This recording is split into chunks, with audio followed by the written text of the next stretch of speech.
everybody, it's Jeff here with the Mentor Team at Realty Executives, Cooper Spransy. One of the items of every offer to purchase is earnest money. Now the first time people come through, and even after purchasing before, there seems to be a lot of questions about earnest money. Think of earnest money as a deposit. It's money that you're going to pay up front, usually after an accepted offer.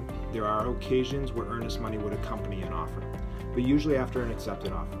Provided the transaction closes, that money comes back to you as the home buyer. It will reduce your cost due at closing because you've already paid that amount. You've already put in your deposit.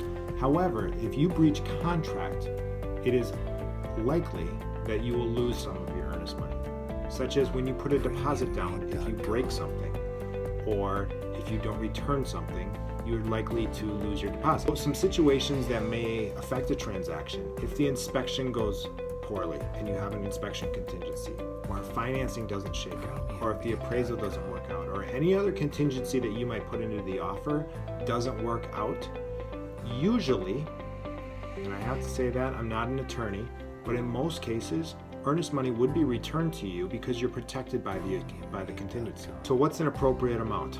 Oftentimes about 1% of the purchase price is a fair amount for earnest money. You can entice the seller by showing you're cash heavy, by putting down more earnest money if you're comfortable with it. The other thing with earnest money is people wonder where it goes. So every brokerage is required to hold client funds in a trust account that can only be used to go back to clients. So when you pay earnest money, it's typically held by the listing broker in their trust fund, and the only place that money can go is back to you at closing or released to either party when there's an agreement in place. That's important to realize, that your seller is not holding your check.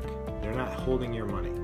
Also, if you write a check out to a listing broker, it's not going into their marketing budget or any of the other fees that they have. It's held in a separate account that's safeguarded and can only go back to you as the client. I hope that answers some of your questions about earnest money, what its purpose is, where it goes, what it does. Thanks again for checking in this week. Once again, I'm Jeff, and we'll talk soon. Take care.